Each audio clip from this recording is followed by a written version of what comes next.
We'll start with the prayers.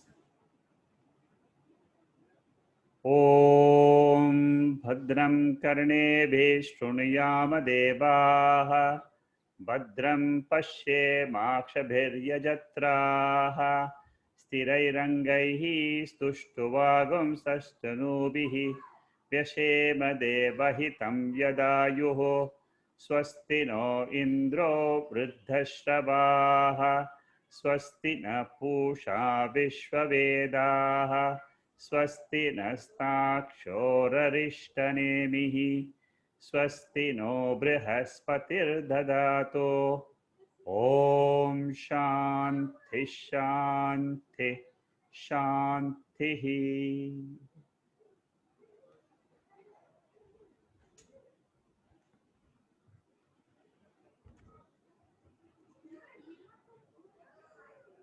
We are studying Mandukya Upanishad, and we have finished the first chapter. We are in the second chapter.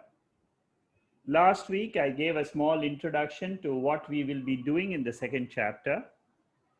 Today, I will give you a little bit more description of what the second chapter contains, verse to verse, some topics which are there, I will be explaining to you.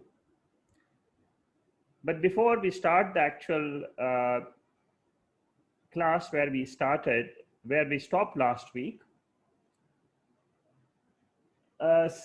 introduction to the Mandukya Upanishad itself, where there are 12 mantras in which the entire experiences of all the beings is described.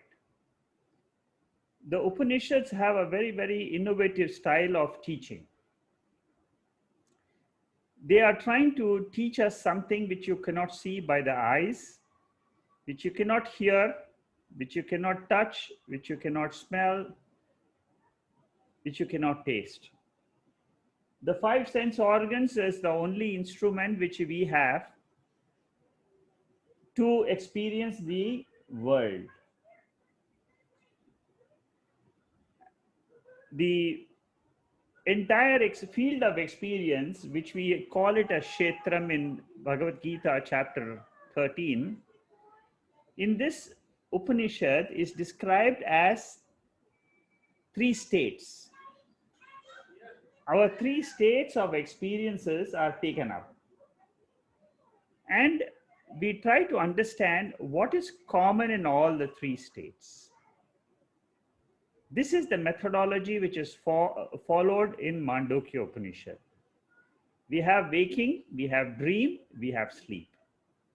All of us have this 3 states of experiences. And what the Upanishad reveals is there is an observer consciousness or awareness, which is the common aspect of all the 3 states. That means the awareness, without the awareness, the state itself does not exist. According to the Upanishad, suppose you take the waking state, there is a consciousness principle called as Turiya. That Turiya is the one which is observing the entire mechanism of the 5 sense organs working in the waking state, in the form of the body, in the form of mind, in the form of sense organs. So our body is just a conglomerate of the 5 elements. It is inert like a chair. Whenever you're trying to understand your nature, the first thing you should do is close your eyes and ask the question, what is the difference between me and the chair? This will straight away take you to the core of your personality. The chair is inert. It cannot know itself. Neither it knows itself, neither it knows anything outside.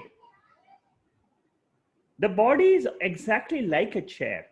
But there is something else in the body which makes the body aware, which makes the body conscious.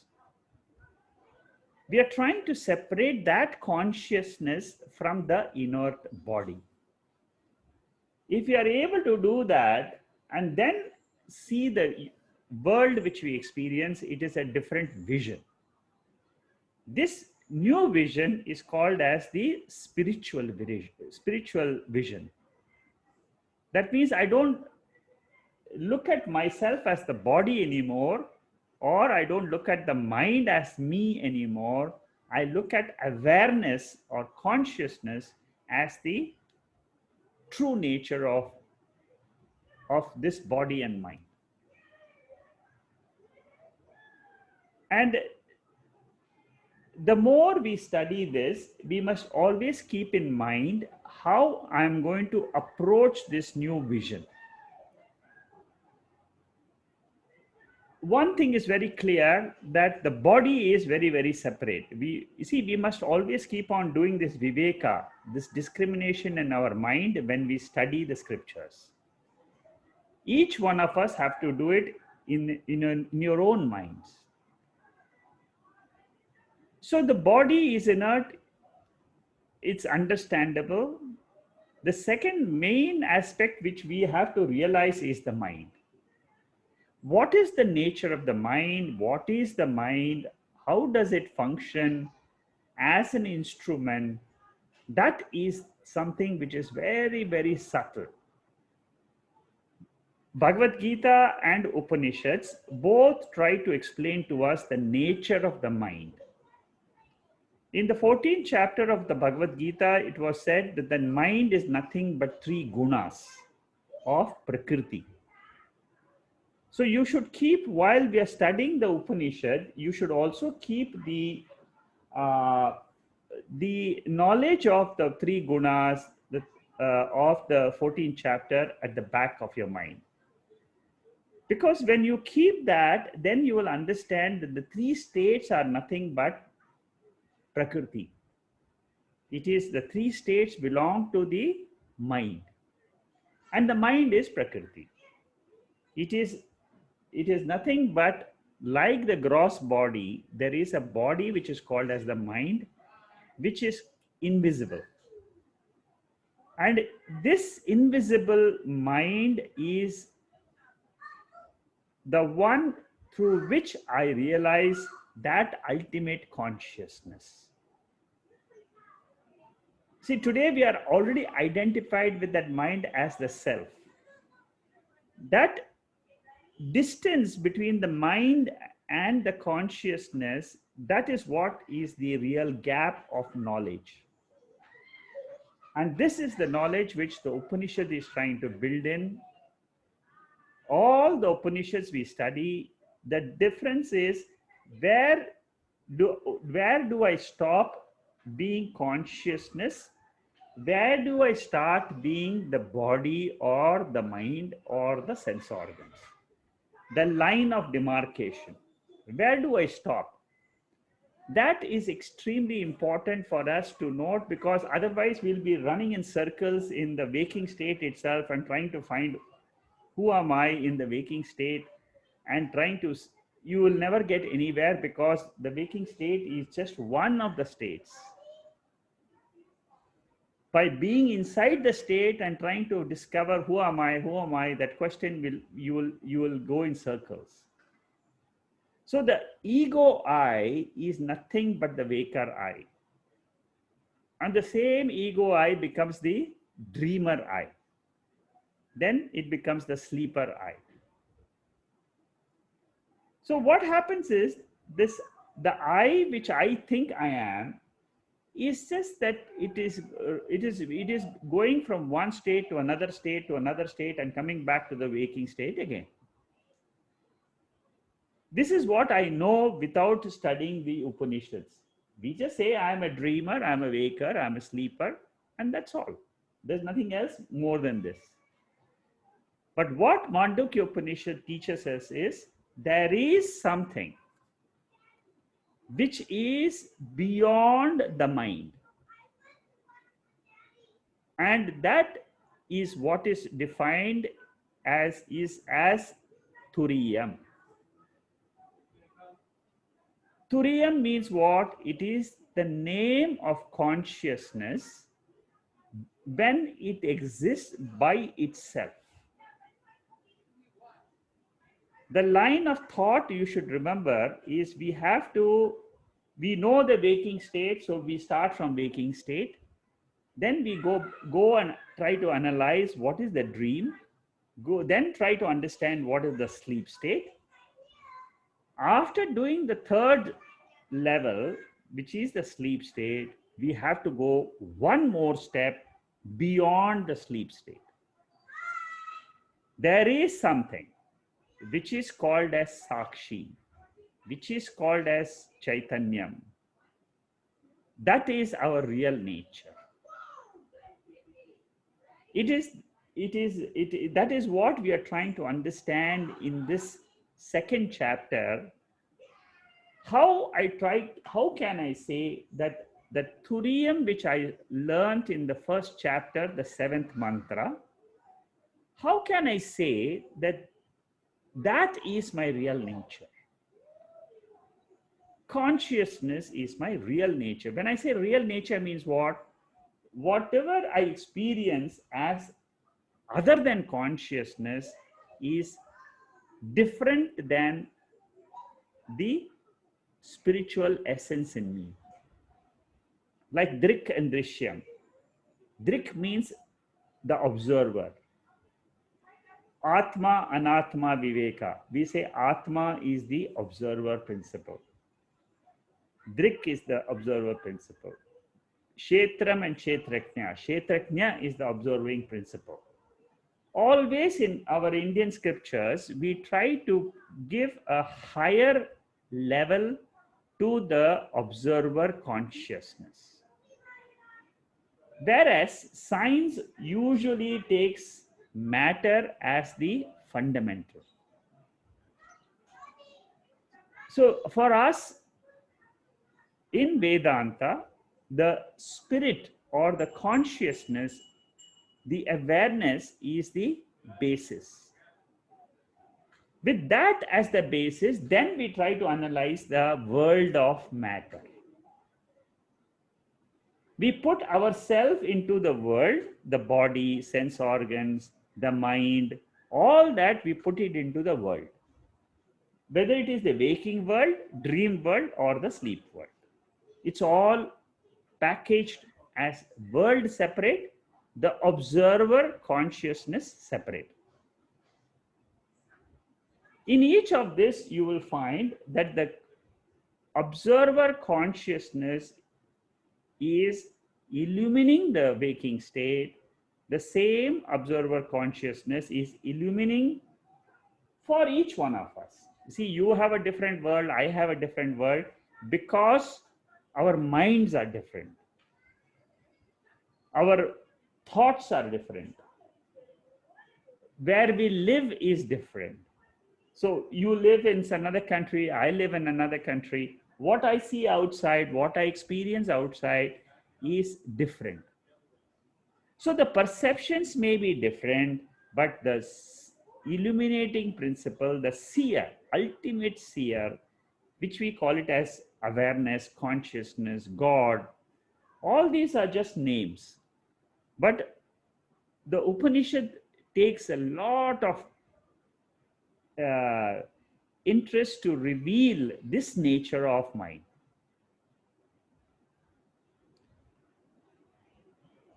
So my effort while studying the Upanishad is try to keep a distance between me, the awareness, and the mind.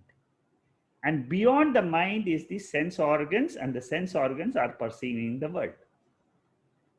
So once I understand that this is the structure of the universe, that there is a consciousness principle which is eternal. There are two things which you should remember: eternal, the word eternal. And the second word you should remember is all pervading. Sarvatnyaha, Sarva Shaktiman. You know, what we use usually in all the Upanishads, these are the terms which we use. So all pervading nature of consciousness and Nityatvam. Nityatvam means what? It means that there is something which existed in the past. Before the birth of the body, there was something. There is something which is now, and there is something which will be there after the death of the body. That is called as awareness. It is called as consciousness. It is different than the body. It is not the attribute of the body. It is the life force in the body, because of which the sense organs are able to perceive the world. The mind is able to think. That there is a life principle. That life principle is Turiya. My goal is to understand I am that pure Turiyam. I am that pure consciousness. That should be the goal. So even if you're studying this for the first time, this Upanishad, you're attending this for the first time, you should remember that this is the goal. This is the human goal, which is called as Moksha Shastra. We all want to reach our real home, which we call it as Satchit Ananda. That is our real home. Satchit Ananda is a term used in Taittiriya Upanishad. In Mandukya Upanishad, the same substance or entity or whatever you may call that, the same thing is defined as Turiya. In the Bhagavad Gita, it is called as Uttama Purusha. In Chandogya, it's called as Bhuma Vidya or Sat Vidya. Sat Vidya in the 6th chapter, Bhuma Vidya in the 7th chapter. Kathopanishad says Ashabdam, Asparsham, Arupam. That means it is not seen by the eyes, it is not heard by the ears. These are the different ways they describe this Turiya Atma.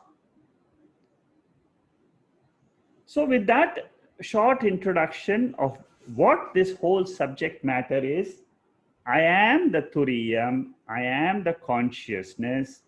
Everything else which is experienced is matter.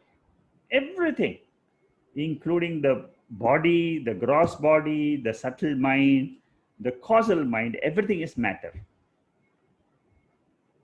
This is how I have to do the viveka, this discrimination between the three bodies, the three states, and the 5 koshas. This is how Shankaracharya describes the Atma. It is beyond the 5 koshas, beyond the 3 states, and it's beyond the 3 bodies. Okay, so where we stopped last week was Vaitatya Prakaranam. This is the 2nd chapter of the Mandukya Upanishad, which consists of 4 chapters. And we are in the 2nd chapter trying to understand what are the topics. We have finished the first topic last week. So for those who are joining, every week there are some people who keep joining these sessions because they all visit the website and then they ask us to join. So in case you're joining now today for the first time, the Mandukya talks, what you can do is listen to these talks as and when they happen, catch up on the balance talks through the videos. You all have received the videos of the previous sessions. You start from the first session and catch up. As you go by, you will pick up more and more. So the second topic in the 2nd chapter is from verse number 4 to 18. So the first topic which we discussed was from verse number 1 to 3. And what we saw that was basically understood that we need to negate the three pairs in the first three verses. That means Vishwa and Virat, Taijasa and Hiranyagarbha, Prajna and Ishvara. So this is what we said. We need to negate these three pairs.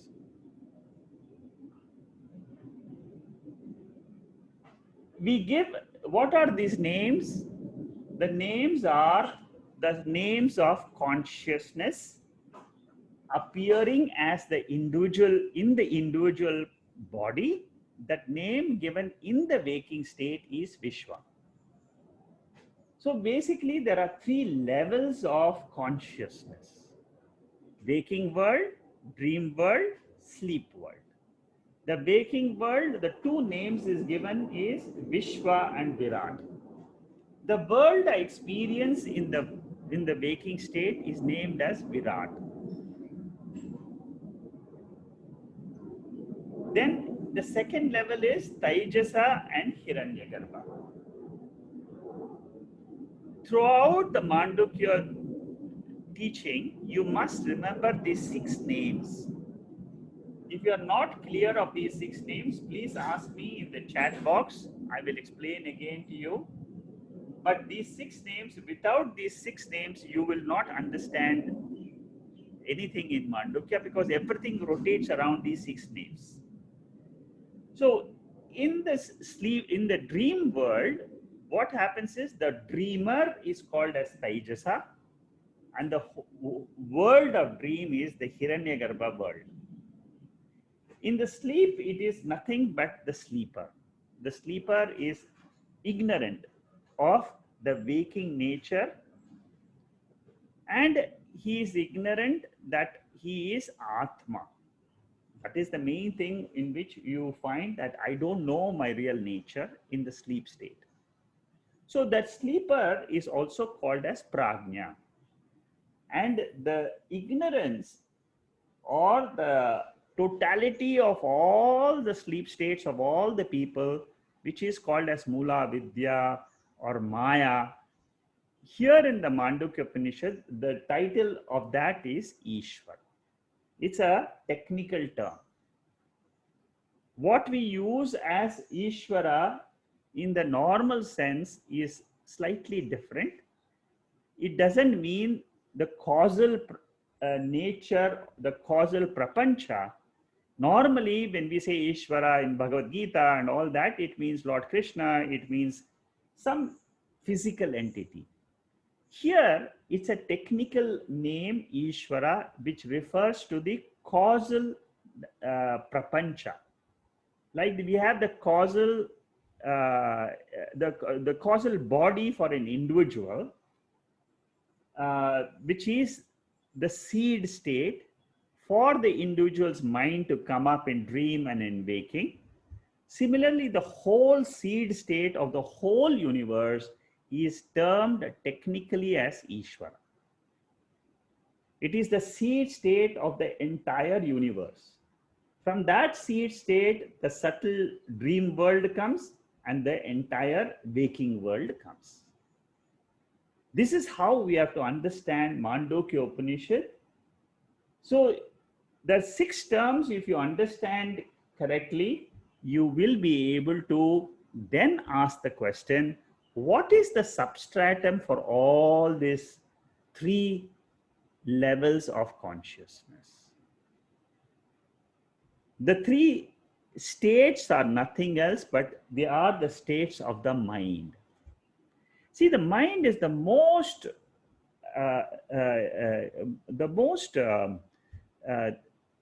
most difficult thing for us to understand, because it is this mind which is invisible in nature, extremely subtle. As you all know from Tattvabodha, mind is sattva guna pradhana. So it's extremely subtle. It's not something which you can see with the gross eyes or taste or smell or something. It's extremely subtle. At the same time, this mind can create havoc for us. It reveals the entire world. This entire perceptual world is revealed only because of the mind. It is the consciousness which is illumining the mind. That illumined mind with the consciousness, the power of consciousness, is this entire Jagat, which we see, which we perceive. So when we study the spiritual science, this is a science exactly like you have the chemistry, like you have engineering, you have software engineering, you have biological subject as matter to study so many different topics, cosmology. So this is also the spiritual, it is a science. It is the science ultimately which reveals to me my real nature.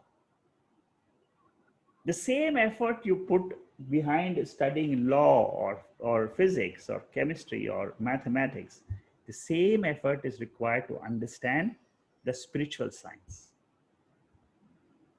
So understanding these three pairs, we need to ask the question, what Mandukya says is that these three pairs are not real. Not real means they are an appearance. They are an appearance in the consciousness. The substratum is the consciousness, like the TV screen is the substratum, is the screen on which the movies are shown. So the movie of the entire world, whatever we experience, the screen for that is called as Turiya Atma. So from verse 1 to 3, what we saw was that the dream world is unreal. We used Shruti, Yukti and Anubhava Pramanam, three Pramanams, and we gave some mantras here. Dakshinamurti Stotram, Vishwam Darpana Drishyamana Nagari, Tulyam Nijantargatam, Pashyan Atmani Mayaya Bahirivod, Bhutam Yatha Nidraya. This is a very important sentence which we must remember, that even in Dakshinamurti, it says clearly that the world is seen in the mirror of the mind. So the mind plays a very important role. We all have to take effort to understand the mind. Two things we should always be clear in Vedanta. One is Atma, which is beyond the mind. The Upanishads emphasize knowledge about Atma. That is the purpose of Upanishads. But the problem is our mind has obstacles. Our mind has got impurities. The mind is not able to appreciate whatever the Upanishad is trying to reveal. Upanishad clearly says that Turiyam is your nature. Turiyam means the seventh mantra of the Mandukya Upanishad. Now, sometimes I find that, oh, this is something beyond me. I'm not able to appreciate this. It's very abstract.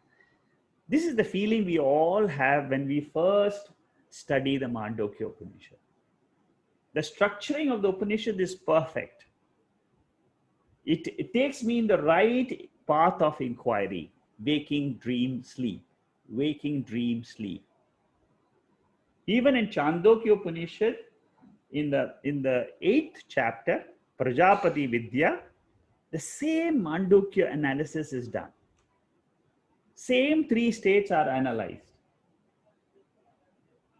And Brahmaji, the original creator of the universe, is the Guru there in the 8th chapter. And there he says, go and meditate for 30 years, 30 years, 30 years, you meditate on just the waking state, just the dream state, just the sleep state. So it requires a lot of depth in the mind. We need to constantly let our mind fly in the direction of these mantras. There is no other way to cross the barrier of the waking state except through these mantras. The mantras clearly says, drop the waking state, go to the dream state. Drop this dream state, go to the sleep state. Don't try to stick only the waking state and try to keep questioning, who am I, who am I, who am I? You will never be able to reach the right answer. So we have seen this last week, and we also saw the reasons, the Shruti, Yukti and Anubhava Pramanam. The second topic is a very important topic, which is the unreality of the waking world. Now, this is a very, very subtle topic. It requires you to think very deeply in the right way, because if you think wrongly, you will get very confused. See, what the Upanishad wants to say is that I am the Turiya. It wants to reveal to me my nature as Turiya. So I have to understand the waking state from the consciousness angle. Very, very important point. Many people miss this portion and then they say, I can't understand how this world can be real. But I'll explain to you, the tip is, the core is, I am a conscious spiritual being. Start from there. Then look at the waking, then look at the dream, then look at the sleep, and then come back to your Turiyam nature. Then you will understand the three states are nothing but ignorance. Everywhere is just ignorance and ignorance and ignorance. So the unreality of the waking world is not while in the waking, but from either the sleeper angle, the dreamer angle, or the Turiyam angle. See, the sleeper angle, everybody will know. I don't experience the waking world in the sleep state. That means what? The waking world is experienced only in the waking, not in the sleep. In the sleep state, it is a complete blank. Total ignorance about the world, about myself. All of you will appreciate the fact that in the dream world, the waking world is not there. That means you understand the unreality of the waking world with reference to other worlds. We don't say that the waking world is unreal while we are in the waking state. We must be very careful. Don't try to say that the current world I'm facing is unreal. Many people make a mistake and say that, and then they come back and ask, keep on negating that, this Upanishad is very difficult and so on. The dream world is real from the dream world standpoint. The waking world is real from the waking world standpoint. That means when I am with my gross body, identified with the gross body, I see this entire world. Everything is real to me. Similarly, when I am in the dream world, in the dream as a dreamer, the dream world is absolutely real. Only when I wake up, then I say the dream world is mithya. It was an appearance. Similarly, I have to wake up to the Turiyam, where I alone am. Apply the seventh mantra to that consciousness nature of mine, which is my real nature.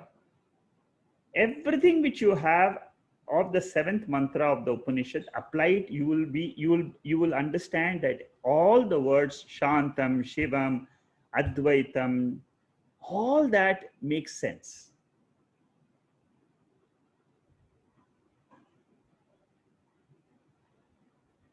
Another point we should remember, the waking world depends on consciousness as the substratum.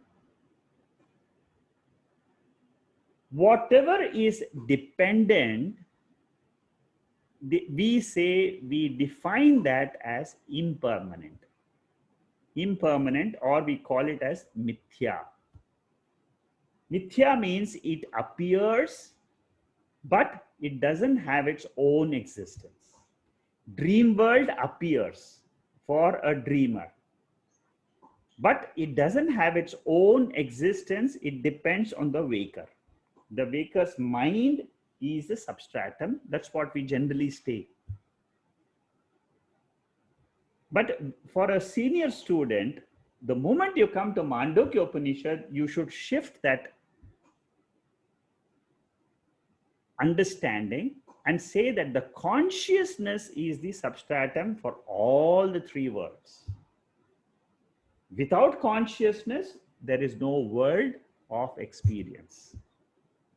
Whatever I experience in each world, accept it as the truth in that world, but keep at the back of your mind that I am the observer who am different than the world. That observer is the Turiya. A thoughtful person, this is in the 5th mantra of the Karika. Some of the Karika mantras, the commentary mantras I have put in here. We can't go through all the 38 verses of the 2nd chapter or the next chapter, because that will take almost like 2 to 3 years of study. For those of you who want to study this in depth, you can study the Karikas verse by verse. A lot of commentaries are available. Chinmaya Mission has got, Swami Chinmayananda has given a commentary of the whole Karikas. Swami Tejomananda of the Chinmaya Mission has given the commentary of all the mantras of the Karikas. Similarly, you will find other Sarvapriyananda, Swami Sarvapriyananda in New York. He has also taken up Karikas. But it will take time. It takes time. See, what we should learn, what should be our approach to study of this Veda? What we should try to understand is, what is the core message? Can I get that core message by the study of these, by the study of these Upanishads? The core message is this nature of Turiya. If I can slowly dwell on that more and more, then what happens is the mind gets purified. Purification means that the reality which I attach to the world slowly starts diminishing. And when I keep on hearing more and more about the Atma from in different texts, you will find that suddenly you will find that my hold on the sorrows in life comes down a lot. My mind gets used to thinking of that Turiya more and more. This is a natural development in spiritual study. As we hear more, what happens is the mind starts dwelling more on these mantras. When the mind dwells more and more, this is called as mananam. It comes to us automatically when the Shravanam has been done up to a certain level. Mananam starts automatically. Then the third stage is Nididhyasana. That also starts automatically. When you have done enough Mananam, the Nididhyasana of dropping the wrong notions happens automatically. And then you will find I am more at peace with myself. The situations in the outside world I am not able to control. At the body level, things are happening. Mind level, things are happening. The only thing I can control is stop imagining that I am the body, I am the mind. This is what I can do. I can only say that the body and mind are going through certain situations in life. Experiences are coming every day, morning to evening. Again, the next day comes, again, the next day comes. Let the experiences come and go, but I will start looking at myself as the awareness, the pure presence which is always there. You can never negate your nature of consciousness. That is what is called as the truth. So here, another very beautiful mantra which is quoted by many commentators whenever they say Mandukya Upanishad, this particular mantra is very famous. Adau vante cha yan nasti vartamanepi tatha tatha. That which is non-existent in the beginning and in the end, that means there is something which is existing now, but it was not there before. The body and mind was not there before. Now it is there. Again, the body and mind in the future also will not be there. So in the past, it was not there. In the future, this body mind will not be there. What Gaudapada Acharya, the commentators, is saying, he is drawing an inference here. The inference is, even now, suppose the body and mind is appearing, they are like illusion, which are seen, but they are not real. Real means whatever exists in three periods of time: past, present, future. Remembering this definition of reality itself will take you to the ultimate truth. Contemplate on this. I was there in the past before the birth of the body. In what form? It is in nirguna form. There were no gunas in me. I was the pure consciousness. What will I be when this body is no more? I will be the same pure consciousness. If what I am before and after is pure consciousness awareness, then even now, I am that pure awareness consciousness. Knowing that this is the truth, learn to drop everything which we experience as a lower nature. So Turiyam is real. The waker, dreamer, sleeper are the three ego states which belong to the mind, in which I identify. If I identify the waker as myself, then there is a problem. But suppose I say I'm experiencing a waking state, it is an appearance, it is coming and going. Then I am not identifying with it as my real nature. This is where we have to shift our knowledge about ourselves. Very important point. Don't say that I am the waker. Say the waking is happening. It is an appearance. Tomorrow again it will appear. Another day again it will appear. In the sleep state, it doesn't appear. The waking state is gone. I don't have any experience of this waking world in the sleep state.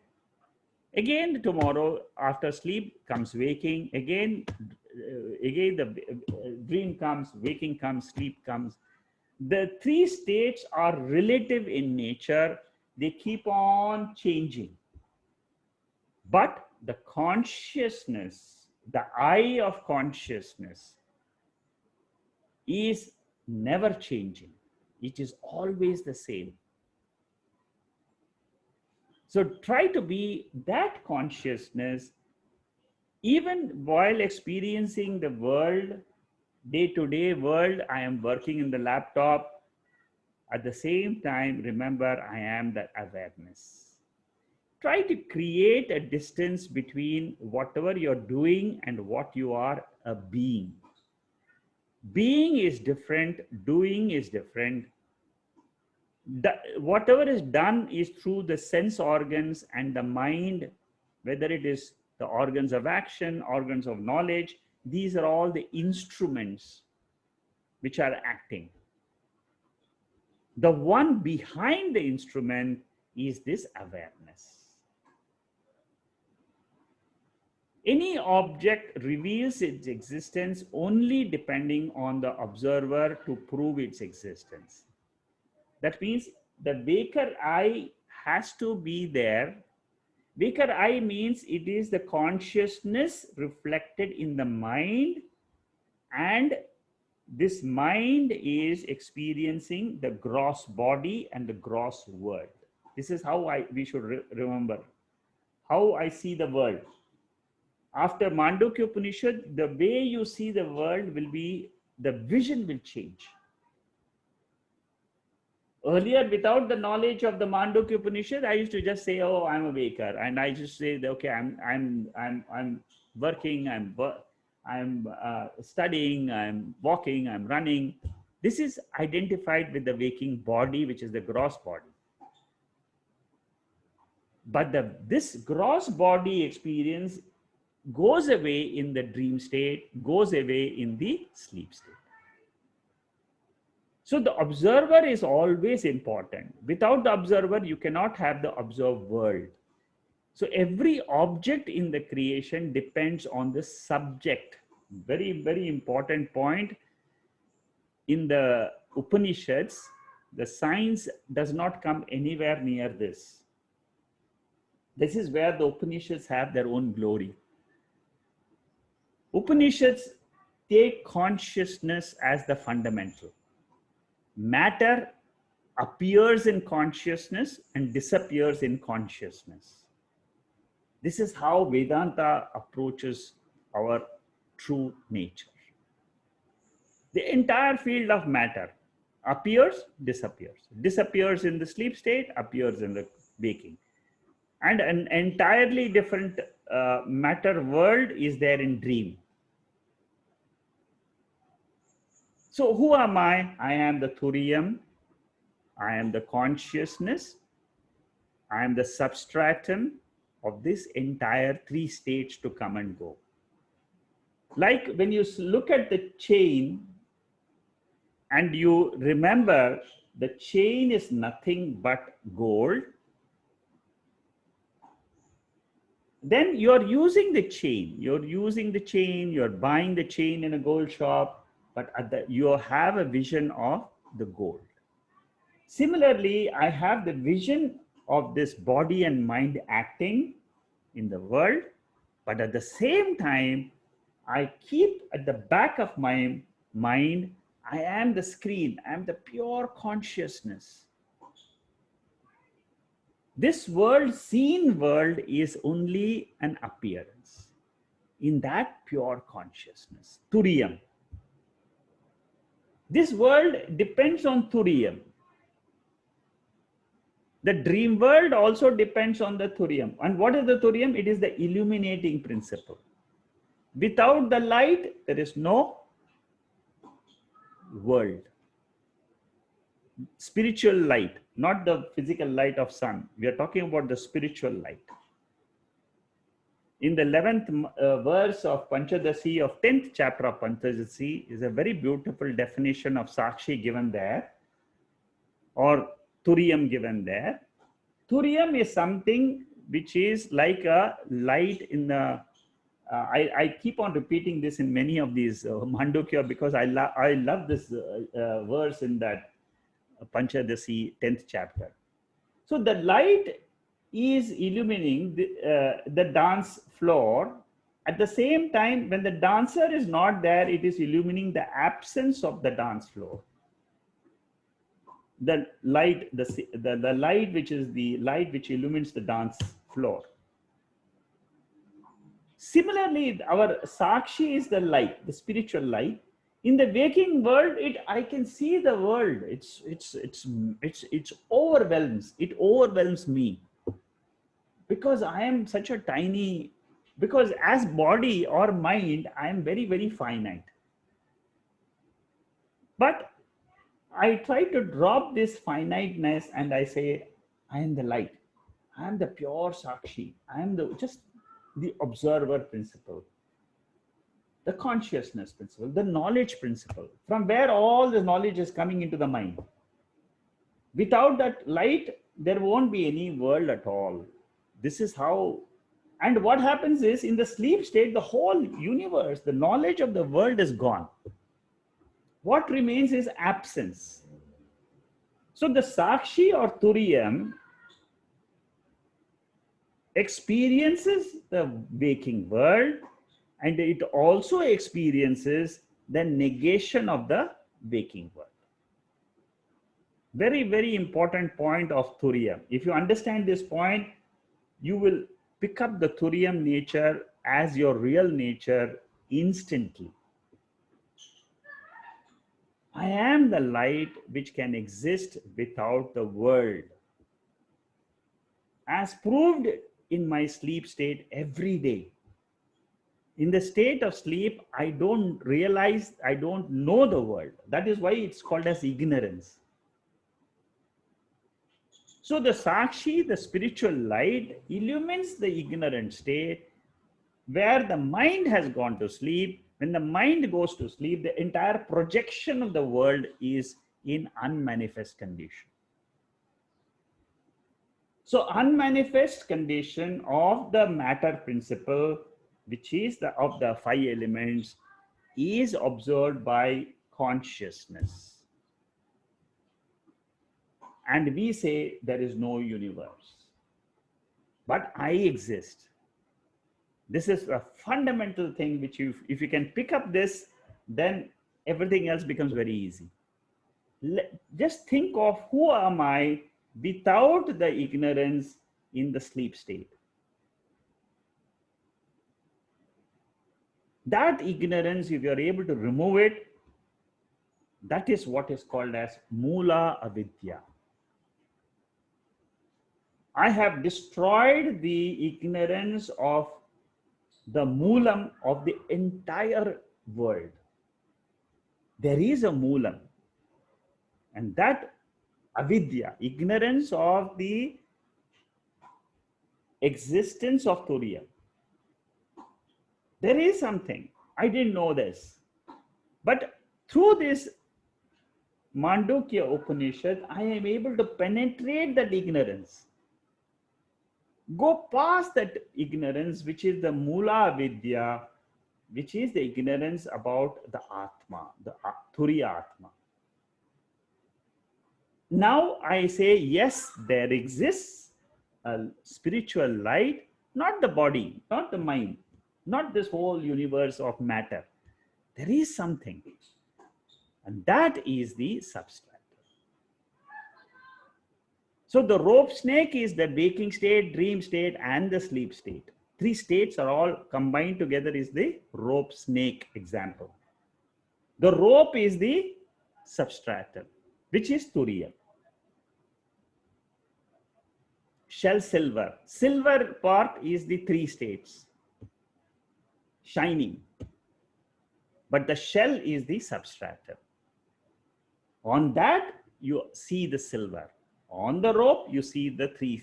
On the rope, you see the rope snake. Rope snake is nothing but its mithya appearance.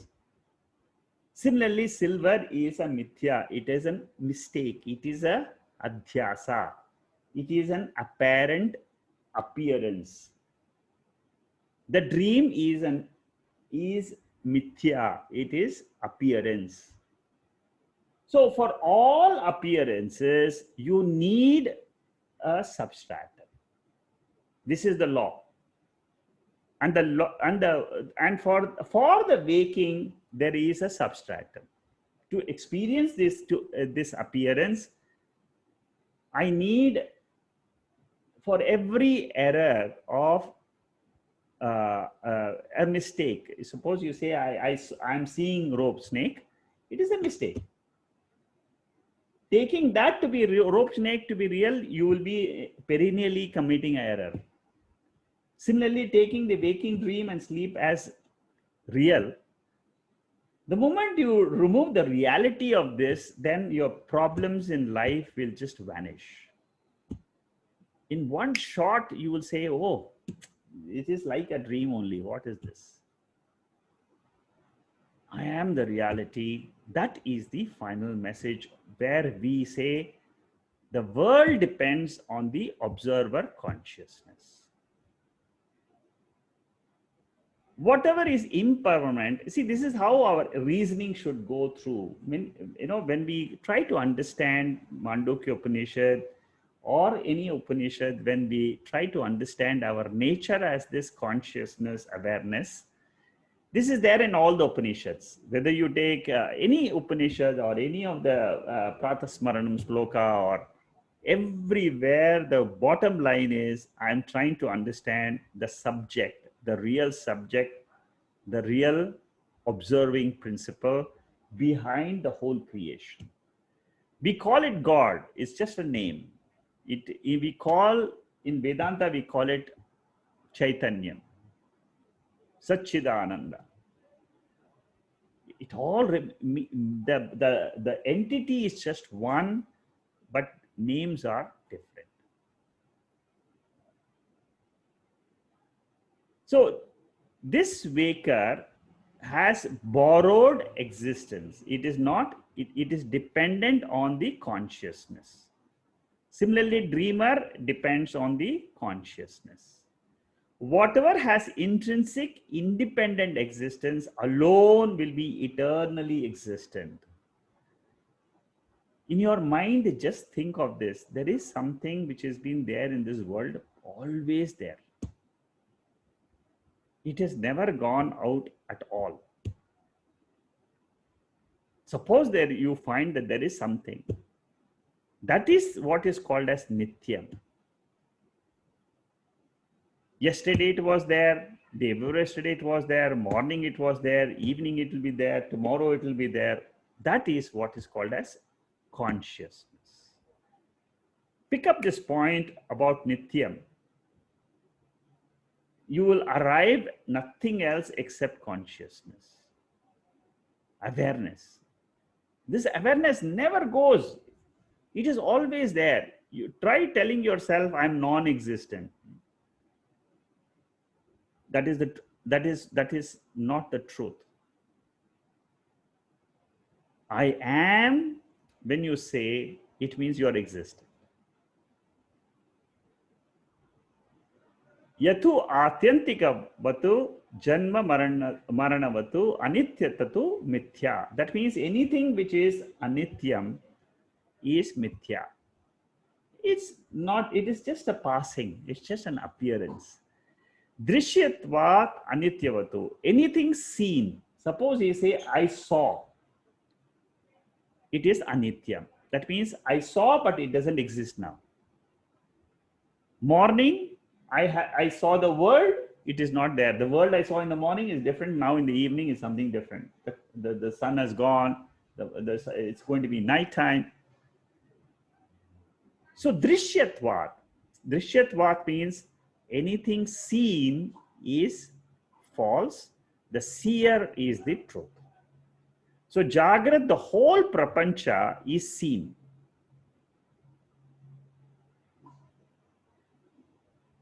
And now in this chapter, this Gaudapadacharya, very, very beautifully he says, he tries to convince the human intellect. See, human intellect will rebel.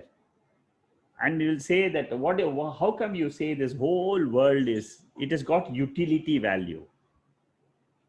Utility means I can work in the world, I can earn money. How do you say that all whatever I experience is an appearance.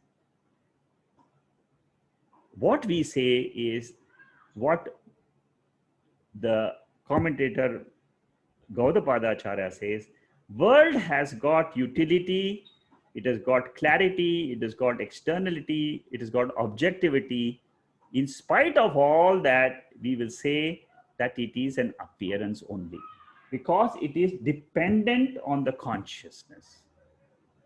If in my mind I'm able to separate this consciousness, awareness separately from the three worlds of waking, dream, and sleep, and say Turiyam I is my real nature, that is the observing principle. That without that knowledge principle, the knowingness principle, which is what I said in the beginning, the knowingness is not there in a chair, but I have that.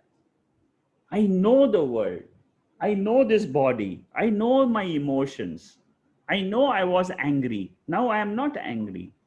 I was very passionate, but now I am not passionate. These were conditions of the mind, but the knower of the mind is different than the mind. The waker's world has utility only in the waking state. This disappears in the dream state. Therefore, you can never say that it is permanent. It is the truth. You go back to the definition of truth. Truth is something which can exist in all the three periods of time. Waking world is not in dream time in dream world is not in waking time, and the sleep time in the sleep world, this is not in waking. This is how we try to give reasoning for the waking world to be taken as an appearance.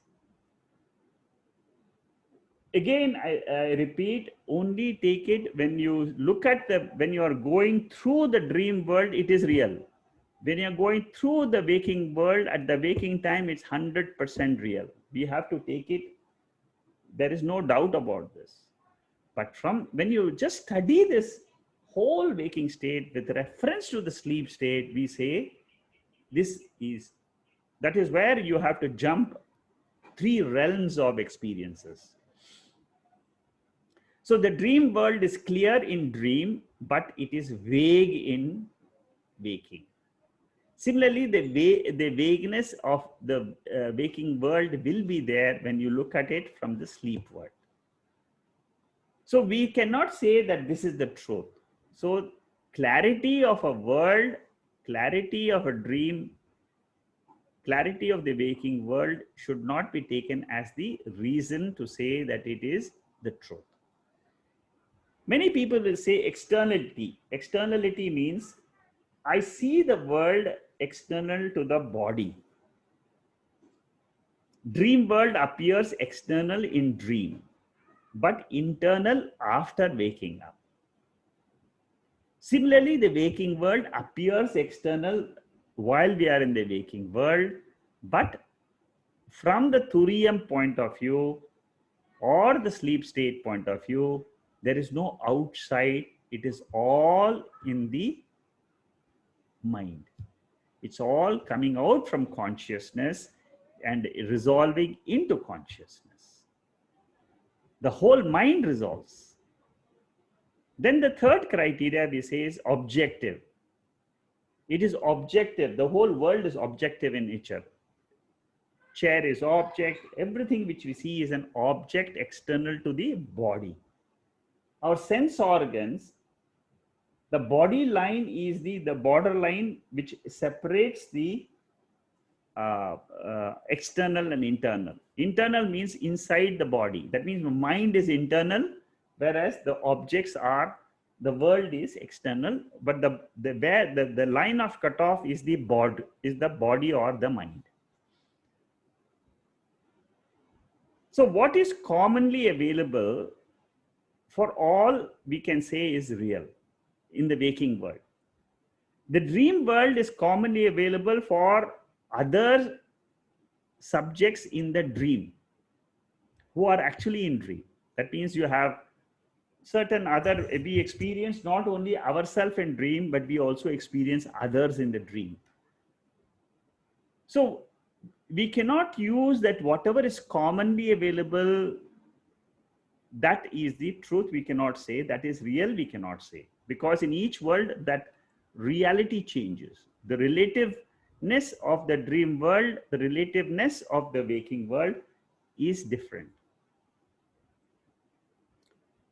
So what should be the correct criteria for real and unreal? See, in Vivek Chudamani, we study, when we are junior students, we study Vivek Chudamani. At that time, we don't understand the importance of real and unreal, and we can't go into the depth of reality and unreality. When you come to Mandukya Upanishad and then study the three states independently, as Mandukya teaches us, then we can understand that reality means whatever is the consciousness observer, we call it eternal. We call that as real. Unchanging consciousness, which illumines the dream world, which illumines the waking world, which illumines the ignorant world of blankness. That illuminating factor is called as real. This is the depth of by which we have to go when we study the Mandukya Upanishad. And what about unreal? Unreal is all other things which we see with our ego, the I. I am doing, I am seeing, that ego which is there, whatever it is there in the waking world or the dream world or the sleep world, that the seer of this ego itself, once you are able to perceive that seer, that is called as real, and the ego is called as unreal. It's a very, very subtle point, but if we can catch it, all this will help you to discover the presence of Turiya now. Right now, when you're listening, you should be able to say, I am the pure consciousness. Whatever I'm listening now in the way of listening to a talk, they're all happening in the body and in the mind, but I am not them, they are in me. These are vibrations of sounds coming into the eardrums. They are relative. They will remain for some time. They will again go out. I will miss the talk after 1 hour. But I, the Turiya, the consciousness behind the mind, which was the power behind the mind, which made the mind and the ears together hear this talk, that power never changes. Yesterday I was listening. Last week I was listening to the talk. That power of consciousness has not changed. The subject matter has changed. It is a new talk. It's a new subject matter, a new verse is taught, but the power has not changed. That consciousness, unchanging consciousness, is the presence which I have to recognize as my real nature. This can be experienced through the study of Mandukya Upanishad. We get a spiritual eye of wisdom. It is not our physical eye through which we see the consciousness. It is the eye of wisdom which makes us see. The eye of the eye, the ear of the ear. It is known when I use the chakshu, the eye of the Upanishadic mantras. The Upanishadic mantras reveal to me that light which cannot be known by the eyes. That light behind the ears, which ears cannot know, the Turiya that light of Turiyam I am able to recognize. When I recognize this light, it is called as moksha. I am the same person. I have not changed. I took the body as real. I forgot. I didn't know. I never knew there was some other light behind this body, which was the real power behind the sense organs. I realize now from the study of Mandukya Upanishad. The real Turiyam, I become aware. Unreal can't exist without the substratum of the reality.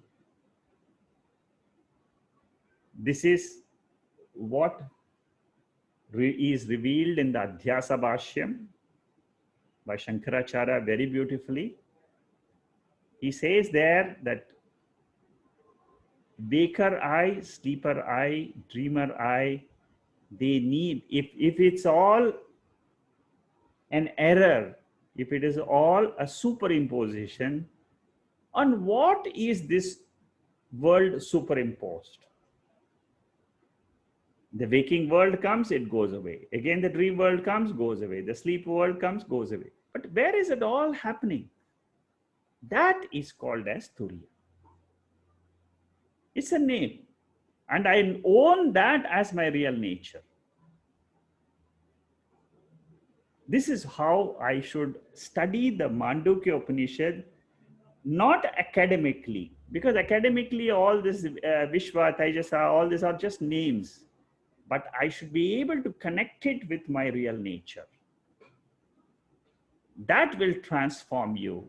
That will give you the benefit of study.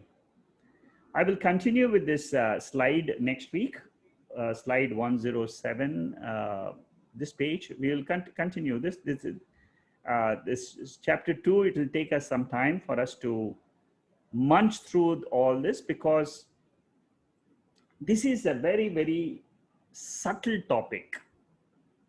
We are trying to understand Turiyam as the substratum for the whole universe. Prapancho Upashamam. The topic here is Prapancho Upashamam. How the whole world is resolving into this consciousness. Okay, so next week I will continue with this slide, and then we'll continue the topic. This there is a little bit portion left. Maybe I can. I've got 5 minutes. Let me just complete this portion, then we can go to the next topic, the third topic next week. So reality is that which exists but not observed. I cannot observe consciousness, but it exists. Whatever is observed is unreal, is an appearance. You should use the word appearance for all, wherever we say unreal, appearance, and connect it with like the dream. Then it becomes easy. World, body, mind is an appearance. It's all observed, seen. Consciousness is the observer. And that is real. It is the truth. Observer of the same body, world, and mind. So the Turiyam is called as Satyam. Satyam means it exists in 3 periods of time. Truth principle. Satyam Jnanam Anantam Brahma. Satyam. The same Satyam is there in this. The same Satyam is the same what we have studied in the Taittiriya Upanishad. So upon this Turiyam principle, the unreal Jāgrat, Svapna, and other Prapancha. Prapancha means world. They are located, they are supported. In this consciousness, they are all coming and going. We should be able to separate this consciousness from the body. That is the first exercise. You remove the gross body, remove the subtle body, remove the causal body, and come to Turiyam as our real nature. And then try to penetrate all these verses. Anything unreal is born because of ignorance of the reality. The traditional view is that ignorance of Turiya is the cause for the effect of waker eye, dreamer eye, sleeper eye. I don't know my real nature. Suppose you say, now I know my real nature. If you know your real nature as Turiya, you will say the Turiya is the substratum. It is the truth. It exists in the past, it exists now, it will exist in future. That truth principle is timeless, as it was explained in the very first mantra of Upanishad. I am Atma Brahma. It is timeless.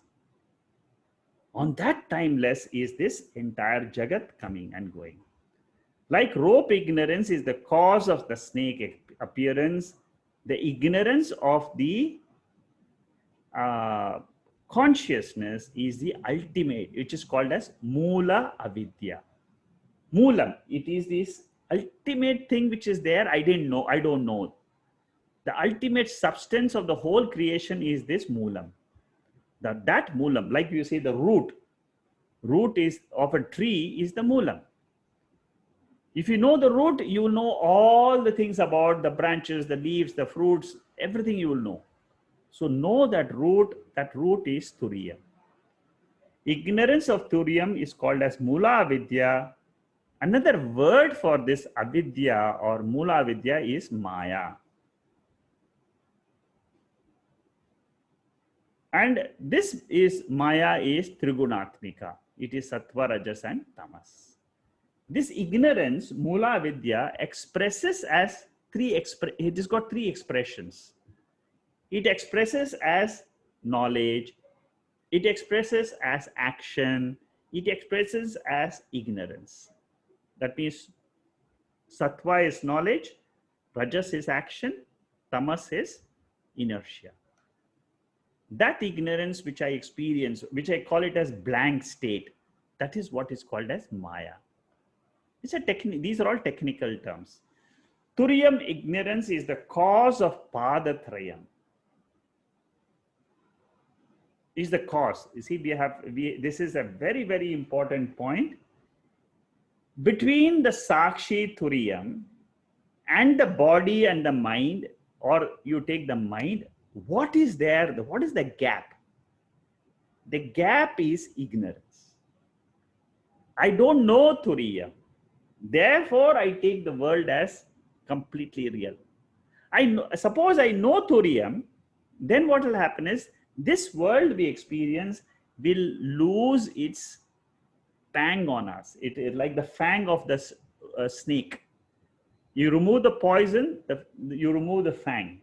Similarly, the waking dream and sleep is just an appearance, comes and goes, comes and goes. I will face the world with full strength of the Turiya Atma. Turiyam is Satyam, the Padatrayam, the three Padas, waker, dreamer and sleeper, is Mithya. This is the second topic in the second chapter of Mandukya Upanishad. Next week, we will take the third topic and then we'll see how Gaudapadacharya, the great grand guru of Shankaracharya, how he analyzes this Mandukya Upanishad. Mandukya Upanishad is the analysis of these three states is taken up by almost all the teachers in the past. Without the analysis of three states, you cannot arrive at the truth. Every teacher, he wants to teach spiritual science, spirituality. This is the method. This is the process. So let us go through this process of understanding the second chapter to know more about our real nature. It is not an academic study. You must be able to apply this and then realize and say, I am ultimately this Atma, which is the light of consciousness in which the three states are coming and going. I am that pure light. I've been taking this body and mind as my real nature. I learned to drop it because of the study of this Upanishad. Once I have this, once I grasp this teaching, there is no fear of death. There is no non-fulfillment in life. You're always complete. You are Purnaha.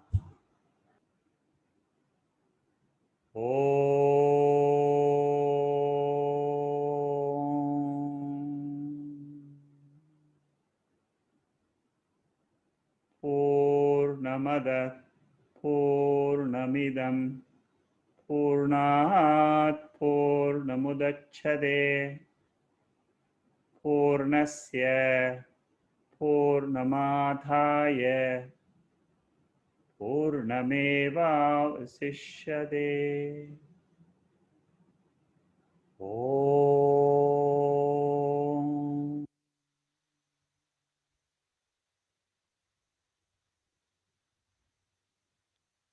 Shanti.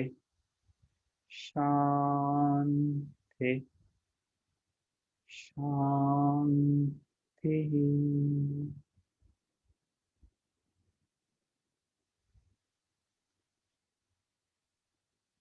Okay. Is there any other questions from anybody?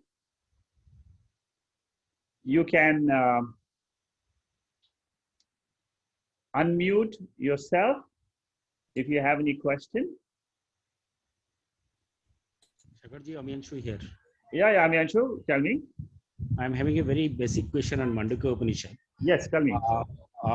See, Mandukya Upanishad is having only 12 verses. Correct. Remaining all karikas. Correct. So basically, all these 4 chapters karikas. There's an elaboration of these main 12 verses. Yes, that's correct. Right? Mainly on the 7th verse. Mainly on the 7th verse. The commentary is in the 2nd chapter. The commentary is on one word called as Prapancha Upashama. Okay, this is in the 7th mantra. You will see there is a word. Yes. Which describes the nature of Turiyam as Prapancha Upashama. Right. That means Turiyam is in which the whole universe resolves. This is taken up in the 2nd chapter. Then in the 3rd chapter, there is another word which describes Turiyam, and that is Advaitam. Advaitam means non-dual. So the whole 3rd chapter, again some 38 verses are there which will talk about Advaitam in Vedanta. That means non-dual nature of this Turiya. In the 4th chapter, there is an example taken of an agarbatti which is called as Alata Shanti Prakaranam. Alata Shanti means it is taking an example to show the nature of Turiya. In the 4th chapter, and in that chapter there is a discussion about other philosophers' view on Atma. So the 1st chapter is called as Agama Prakaranam, which is basically Agama means Veda. It will only give us the 12 mantras, and there will be some commentary on these 12 mantras in the 1st chapter. In the 2nd chapter, about 37-38 verses are there, which is called as Vaitatya Prakaranam.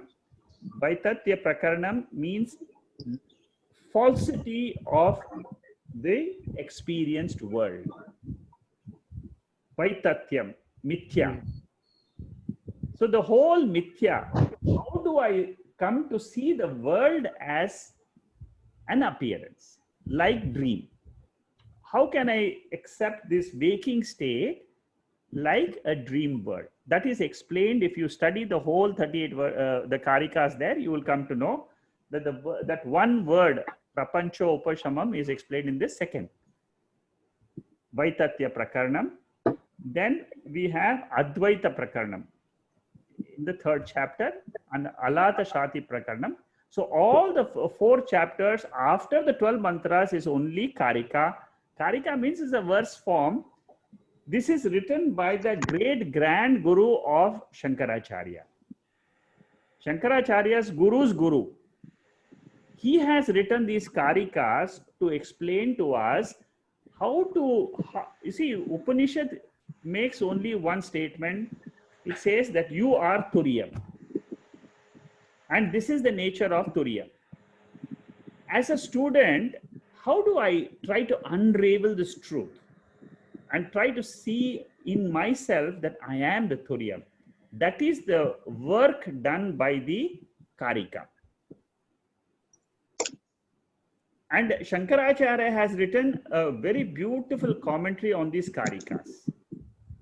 That means, and Swami Chinmayananda also has written, many people have written commentary on these verses, which is a commentary on the Upanishad. Are you clear now? I can't hear you. Hello. Yeah. Am I audible now? Yeah, now you're clear. Yes, that means on the Karikas, Shankaracharya has given his explanations. No, the Karika, what we are reading, the message, see, suppose you go to the actual Upanishad and you use the Karika means the verses. That verses in the Upanishad are not Shankaracharya's. It is his guru's verses. A couple of verses I took just now, you know, yeah, I said there are, so these verses are written by his guru's guru. Gaudabadacharya. They are not the commentary of Shankaracharya. There is a commentary available which I am not taking. Okay, that we will read on our own. That we have to read on your own because it takes a long time. You see, if I were to go through each verse by verse, I'm just giving you a picture of the chapter 2, a picture of chapter 3, a picture of chapter 4. If you want to go to the depth of these verses, you have to read it on your own, and that will take at least one full year. If you want to read and understand the Karikas, full Karikas, it will take at least 1 year. Minimum 1 year for study, personal study. So, because there are 200 and odd 215. 215. Yeah, 215 verses are there in the entire text. So, if you want to if you want to go through all of them, it will take time. And this is how one progresses in the study of spirituals, in the spiritual study. See, what happens is you attend some of these classes, you get some idea, then based on this, you do your own personal study. You take up a text on your own and start understanding, go a little bit deeper, because now you have got the basics. Yes, otherwise I will go elsewhere. I will go, my thinking will go elsewhere otherwise. Yes, otherwise that's correct. You do your self-study because each one of you must do a self-study. Right. Very important, because without self-study, you cannot grow in spirituality. The self-study is a regular swadhyaya. That means every day you devote half an hour for study. Right. Take up any text, even if you want to take, see, generally, if you want to take a text, you just go through the text which you are doing in the class, these sessions. Some time you take just to go through the other, like the Karikas, you just go through the verses and see whether you're able to pick up. But Mandukya Upanishad is a very deep text, very, very deep text. There are other texts like Vichara Sagara, which analyzes this, the 3 states of consciousness. And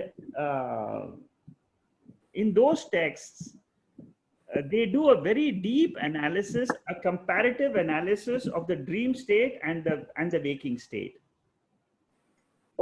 You know, just these two states, they go deeper and deeper, and then they will use logic. They will say that in the dream state, what happens? The whole dream universe is coming to us simultaneously. You know, the time, space, the object, everything comes up in our dream.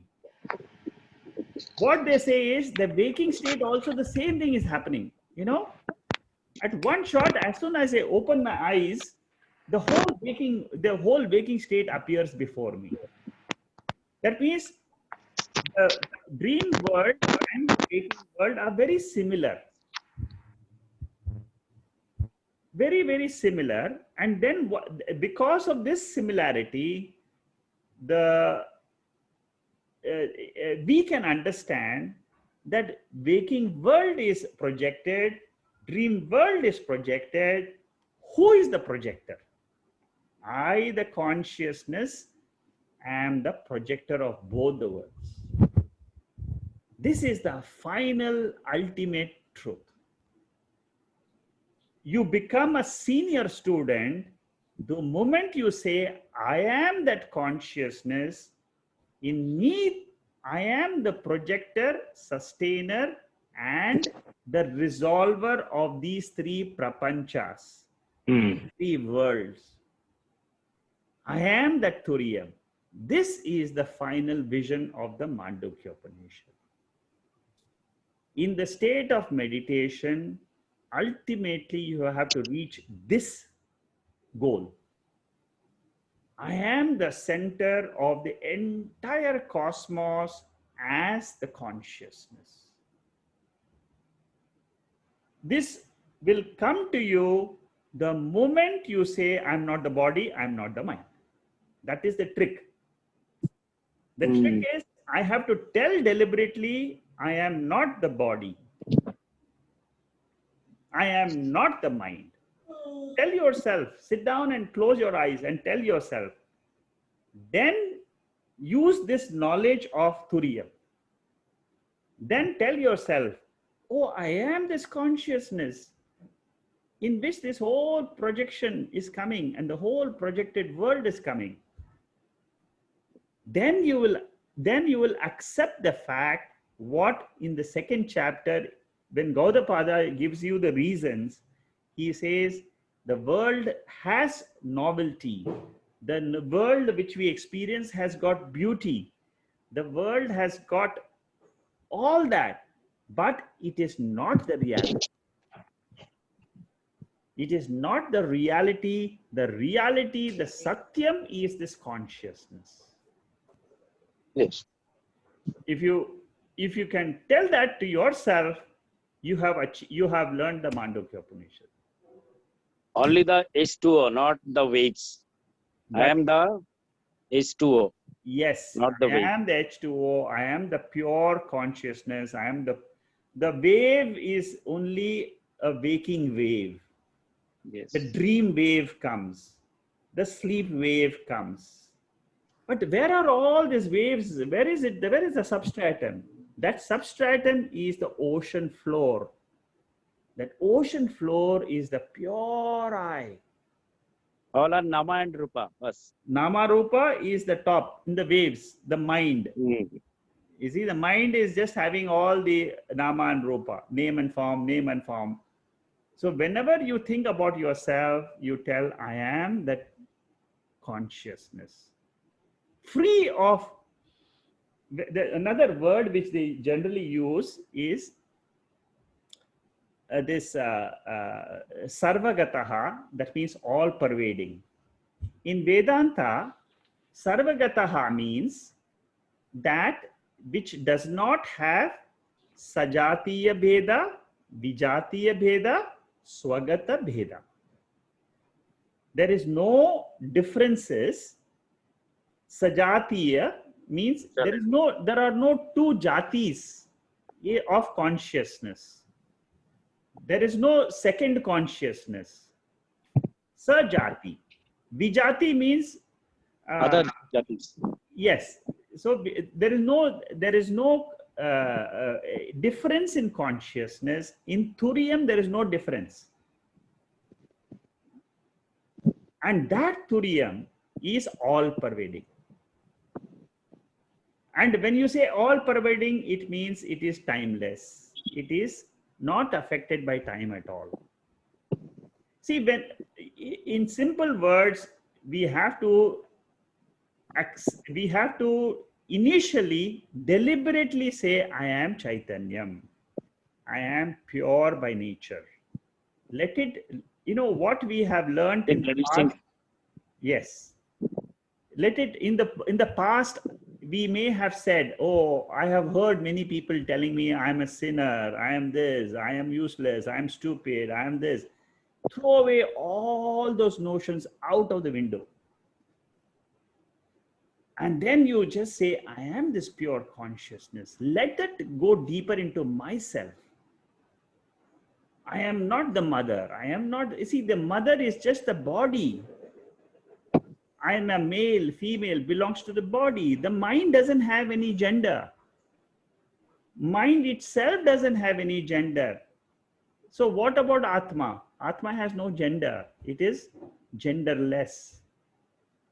There is nothing. It is only pure. When I realize that is my nature, I slowly, gradually, I will drop the impure mind of all wrong notions about myself. Right. Nothing will affect me then. Nothing. Pure gold. Yes. Pure gold. I am that pure gold. Yes, you're right. Yeah, Shama, tell me. Thank you. Thank you. Thank you.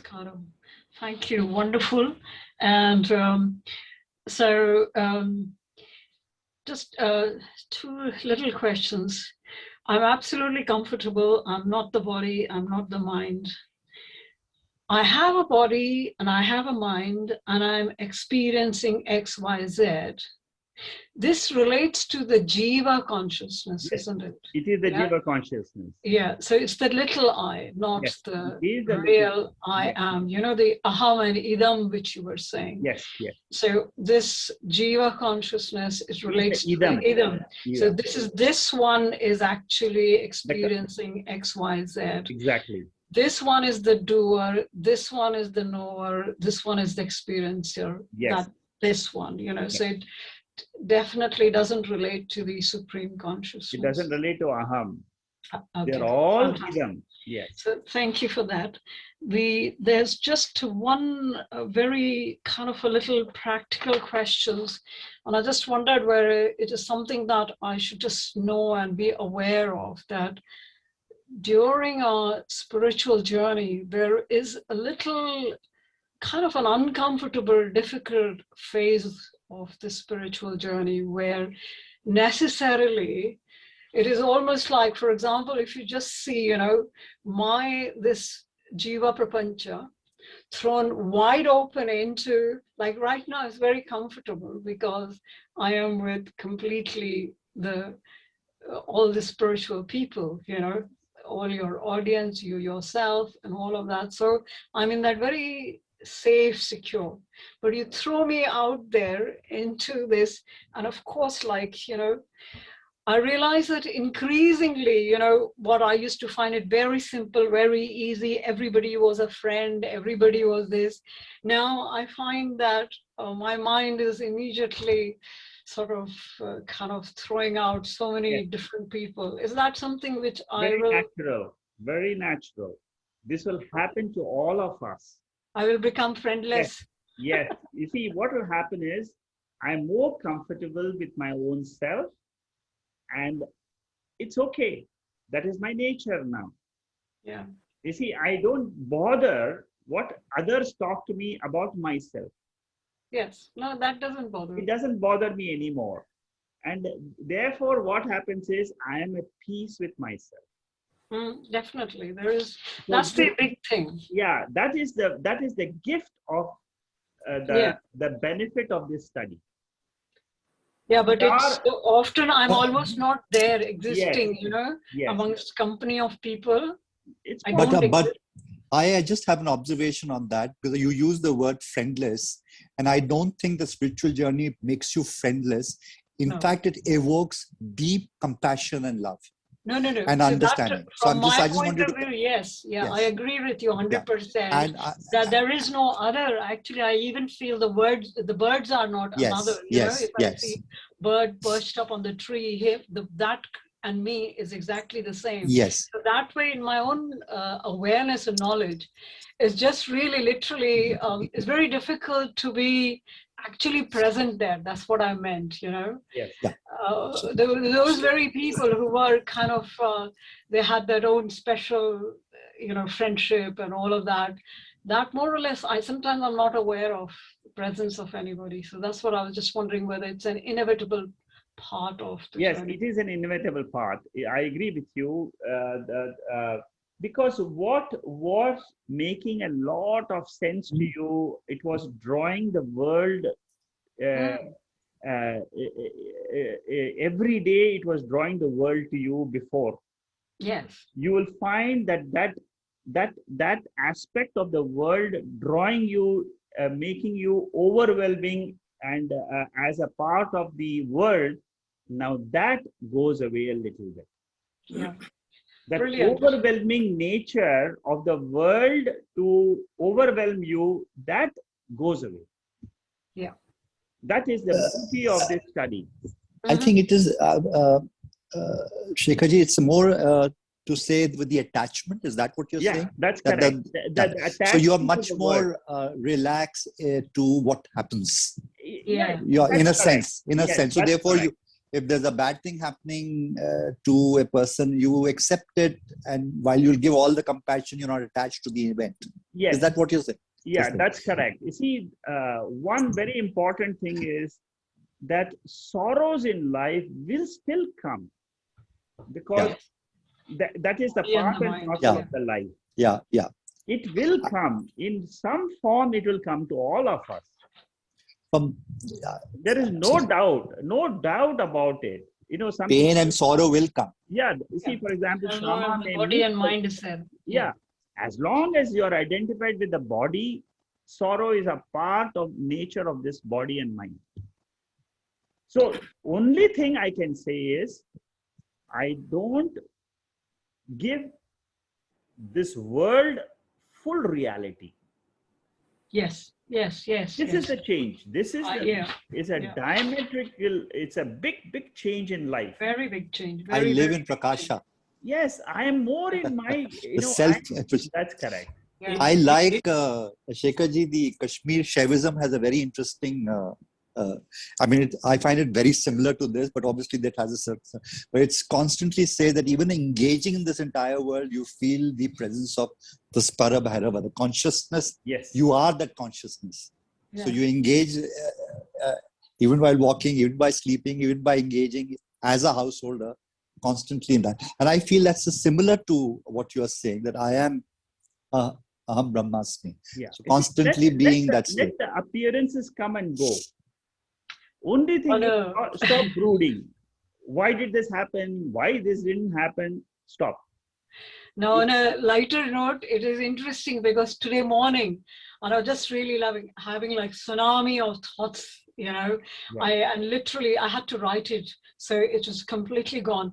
And Shekharji, you just reminded, I forgot the substratum, there is the floor of the ocean of my mind. I forgot about that, So I'm reminded, yes, that all these thoughts, and they were coming from the floor of the ocean of the mind, Yes. So I'm just quite amused, that, yes, I forgot that. It makes you more more centered. Is something like traveling from periphery to the center. Yeah. I just have one more question, Shekharji, is a little more this. You said Maya is Triguna. So Maya has these qualities that gives then projection to this world. So creates this world through the Triguna quality. Yes. But we also are saying that mind, the Manas also is Triguna.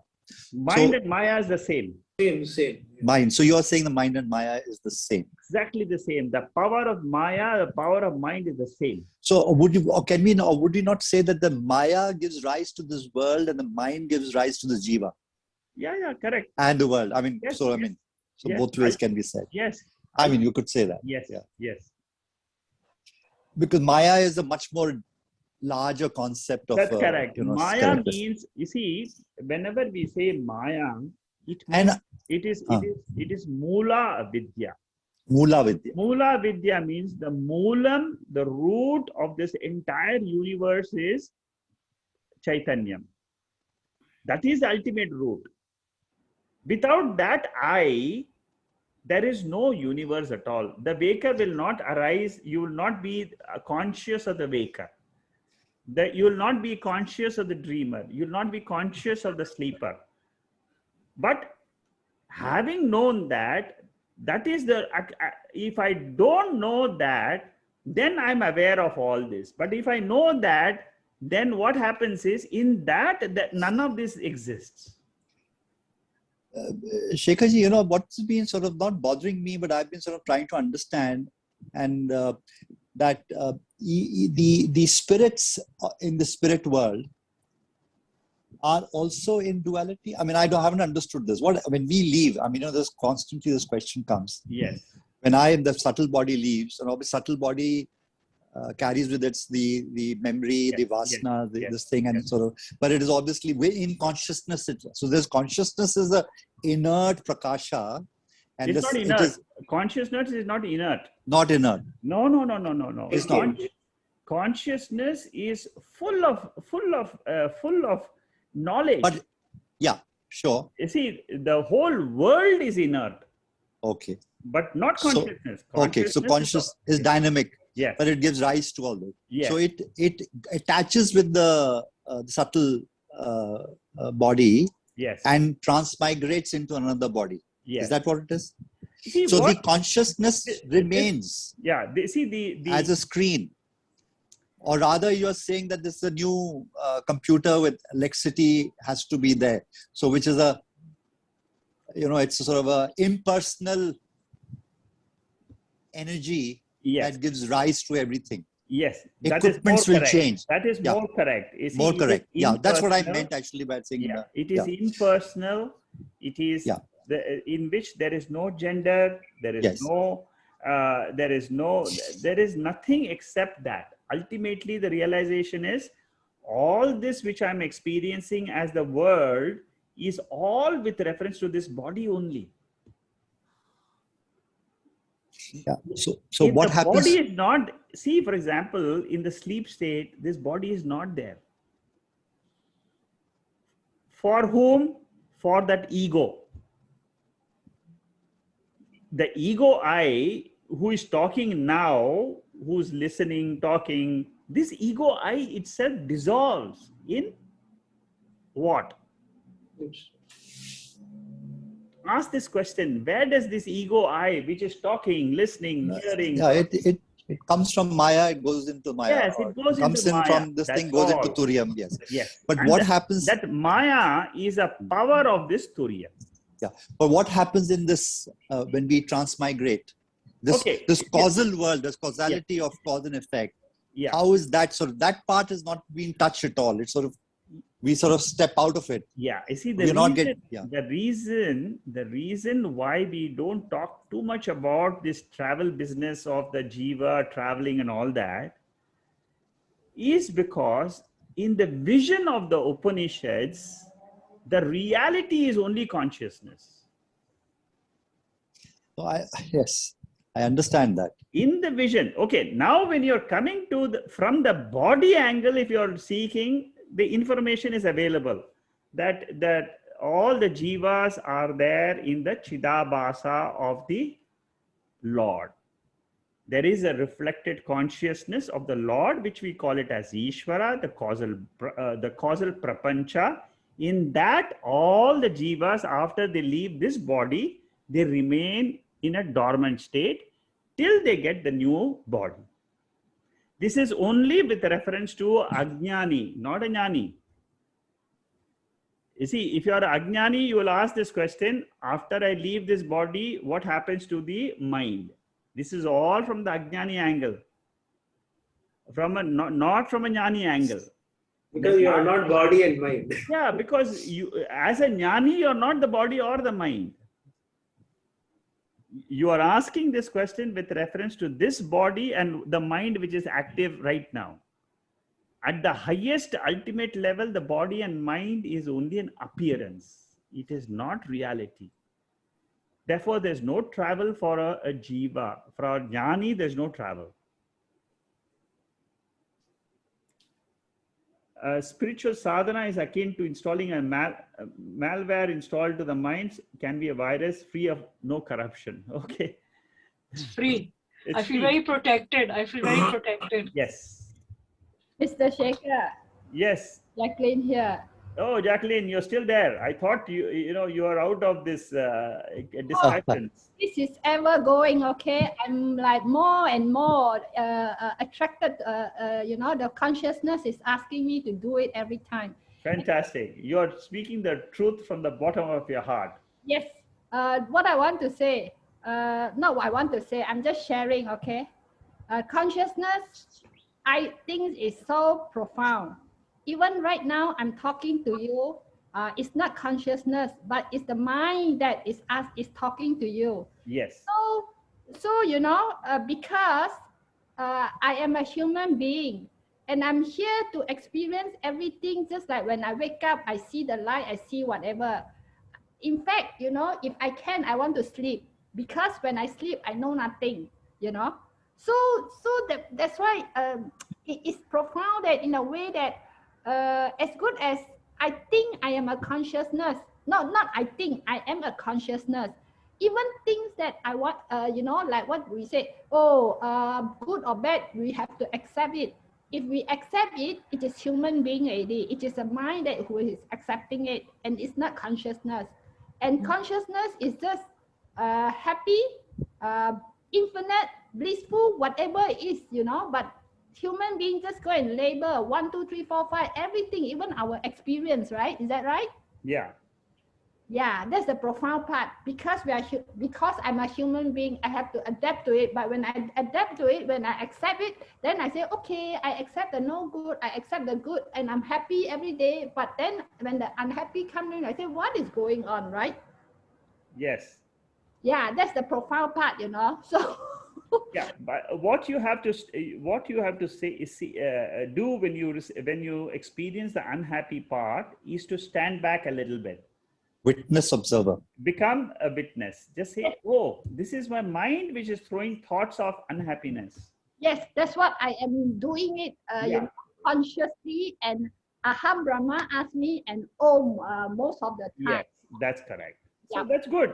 I mean, you have picked up so much of knowledge, Jacqueline, in the last so many years you have been attending. I am really amazed amount of depth you have now reached, I'm listening to you, but then now, okay, I'm amazed, I happen to, it's like from the science aspect, a scientific aspect, and it all relates to all what you are teaching. And I'm like more amazed. Oh, what is going on? Oh, So to me, I say, oh, this is what it happened. Even Nikola Tesla, right? Yes. During that time, he spoke to Swami Vivekananda, and I'm like, oh, So that's why I'm attracted. I mean, pure consciousness is pushing me, or maybe illuminate me to keep on listening, and So I think never ending. Okay. Okay, good, Jacqueline. Anybody else has any other question? Sir, Lakshmi. Yeah, Lakshmi, tell me. Sir, actually, sir, for me, I feel like doing more of bhakti nowadays. Okay. Actually, after listening, my feeling is like after understanding all this, nothing exists. No, we are the Brahma. If we are the Brahma, Yes. there is nothing to do other than being in our own self. No, so for to be in that state of life, bhakti will help us, I think. No problem. Go ahead and be in Bhakti Marga. No problem. See, after coming and knowing all this, whatever your heart is telling you, go ahead.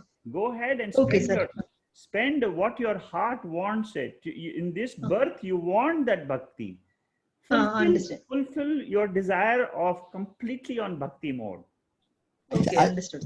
You see, after a jnani, for example, he can do after learning the truth. You can do whatever your heart tells you to do. Go ahead. Okay, sir. Okay, don't stop. Okay, sir. Okay. Shekharji, I think you mentioned somewhere that the great masters, and including Shankaracharya, did bhakti and wrote these very beautiful poems in adoration to the goddess itself. And I think I read somewhere that bhakti, once you know who you are, I am that, then bhakti is nothing else but that rasa, because it's little, that's you know, correct. it's sort of It's your own adds expression. That's all. Yeah. Yes. You see, it's so you do bhakti recognizing who you are. That's correct. You're actually honoring your own self. That's right. Yeah. See, Shankaracharya wrote so many stotrams about the gods in spite of knowing he is Turiya Atma. See, Turiya Atma has got nothing in it, but still that is expressing as this whole universe. The cosmos is that Turiyam. So you admire any portion of the cosmos. In the bhakti form, what you do is you take the form of a Devi and say, Devi, you are this whole entire universe. You take any Devi, you can take any idol and say, oh Rama, you are this universe. Oh Krishna, you know, singers like Tyagaraja, they were Rama Bhaktas. They were, you know, they were Devi Bhaktas. Lalita Sahasranamam has been written by Shankaracharya on the power of on the Shakti. The Lalita Sahasranamam is basically the power of the Shakti, you know, on this Maya. So this Shakti is this consciousness has got this power to create this world. So bhakti is nothing but just, you see, you're overpowering your heart is flowing out in the bhakti mode. That's all. Same thing what you said, Deepak. It's exactly, it's just the mind wants something to fill up during a day. See, your mind wants the commercial world. I think Shama's world wants the medical world. I think Shekharji, as you know, because the human body is constructed and mind and body is constructed, and we are living in this hugely dualistic world. Yes. And yet we sort of want to be in that state of oneness. So I think this bhakti is nothing else but in this dualistic world, moment I get into dualistic world is bhakti. Then I bring back myself into this world. Okay, yes, that what this whole thing is nothing else but that one consciousness. It's appearing as dual. I bow to it, but it's appearing as it is one, and I am that one. Yes. So it's a constant juxtaposition of this world which I honor as a grace, as against my own being. Yes. And I know that this world is nothing else but that being, and I am that being. So I have no contradiction. I feel that, you know, it's a great, because if I'm in the dualistic, when I go back into this very highly materialistic world, sometimes I do forget that screen. Yes. It's nice to do this bhakti. Yes. And then to go back quickly. Yes. See, bhakti is another form to dissolve your ego. Your ego sense, I. You're trying to dissolve it in some other power. And say, Lord, you are this entire creation. Ego gets dissolved. For some people, the ego gets dissolved by knowledge. For some people, the ego gets dissolved by bhakti. For some people, it gets dissolved by doing action, karma yoga. So in whatever form your ego can be dissolved, let it get resolved. Some people, they write. They write poems, they write. It's a ego which is getting dissolved through the poetry. So ultimately, everybody is trying to resolve their ego and reach the ultimate, which is Turiya. This is how the Lord has created this entire universe. And I find that the whole of the nature is so ready to teach you. Yes. You know, Nature teaches a lot. the other day, just watching the snail, do its pace, it was so wonderful, so wonderful. So just a question, if I may ask, and that is, Brahma Satya, Jagat Mithya. Yes. That's perfectly fine. However, in the final analysis in Vedanta, isn't it true that there is no difference between the Brahman and this manifest Jagat? It's all the same, isn't it? It's all come out from that. So there is no this and that. There is no this and that. This and that resolves in aham. Exactly. See, that is what is the ultimate, that's what Shankaracharya is teaching you. It's funny, in one great painting, Aristotle is telling that, he's got his hand raised and he's putting his hands at. There is something beyond knowledge that is there. That's and of course, Plato is saying this is all here. Yes. That is also in the prayer that you recite, the Purnamada. Purnamada. Yeah, that's right. Yeah. Wonderful. Yeah. Wonderful. Excellent. Thank you. Everything gets connected in the end, knowledge connects everything. All the dots. Yes. Thank you. Good night. See you next week. Thank you. Thank you. Thank you, Sekharji. Thank you. Thank you, sir. Thank you, sir. Thank you, Sekharji. Rohit is still around. It's 8:45 in the night. Yeah, of course. I'm still around.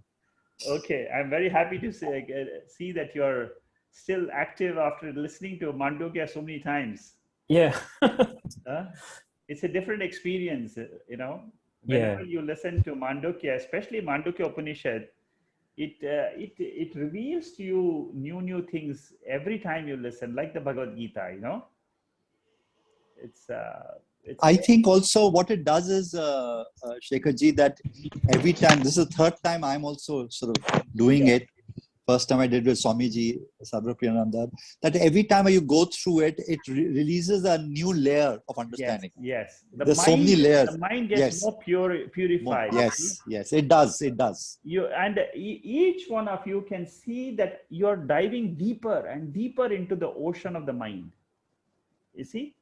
You will find when you're able to dive deeper.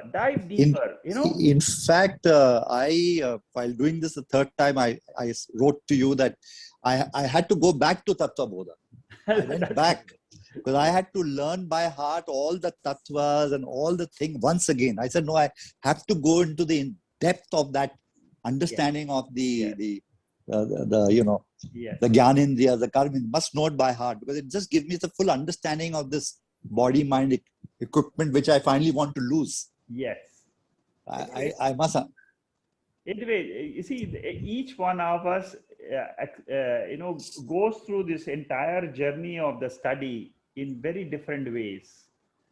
Each one of us, because our minds are different, your mind, Rohit's mind will see this Mandukya Upanishad in a slightly different way than Shama's mind or your mind or my mind when I am going through these verses, because it's the mind which is that Maya. It is the web which is giving us a different view of this world. It is the mind which is throwing thoughts every day. The thoughts are giving you the world, the vision of the world. So that vision of the world will keep on changing. As you study more and more, there will be new things which you will suddenly pick up. Oh, this is what I missed. For example, this aspect of Mula Avidya. See, Mula Avidya, this ignorance, very difficult topic in the entire Vedanta. If you ask me, in the Vedanta, one topic which is the most difficult to really appreciate, understand, is this ignorance. This ignorance, what is this ignorance? And what is the ignorance about? That is why if you see Upanishads keep on talking about the Atma. This is the nature of Atma. Let the mind go through the nature of Atma. The more your mind dwells on the Atma principle, then your mind starts wondering, oh, this is what is called as ignorance. This I didn't know before. The entire Jagat is coming out of this ignorance. Because traditionally, they always say that the projections of the mind are happening till this ignorance is there. And when the ignorance is destroyed, then you will have no more doubts at all about Turiya. Your mind will become suddenly quiet. Till now, you had lot of questions, lot of doubts, a lot, and suddenly you will find, oh my God, I have reached the end of the floor, and I have a vision. I have a vision not of the world, but of myself. Of I am this pure truth. I am. Anyway, there's so much to share, but that's where I feel that this is it leads to more renunciation than other philosophies. Yes, Shekharji. It is through knowledge. I understand, but but I'm just saying that does it also lead to the fact that you suddenly sort of feeling that do I need to engage the world when it is all illusion? Does this? You cannot drop that because your prakriti will not allow you to drop it. See, Arjuna, ultimately in the Bhagavad Gita, Lord Krishna clearly says, you will fight the war, Arjuna, because that is your prakriti. So Deepak will still go through the world because that is your prakriti. You cannot stop it. What you can only say is, I become aware of consciousness. That's all. That is where the change comes. That was a very comforting thought. You told me the other day on Saturday. So since then, I'm very comfortable with myself. Yes, you see, I'm very comfortable because that is the nature. You see, I cannot stop nature. Who can stop nature? The mind is Maya. You see, it is nature. The power of the wind to blow, can you stop it? No way. Nobody can stop the sun from shining. Nobody can stop the earth, nourishing the world. So my mind is nature. I learn to live with the mind. You see, that is what the Upanishad teaches us. I try to create the distance between me and this body mind. Body mind will go through whatever has to go through, it will go through. Anyway, these are all things we ourselves will discover. Okay, Rohit. Thank you and good night, everybody. Thank you very much, Shekharji. Thank you. Good night. Good night. Okay.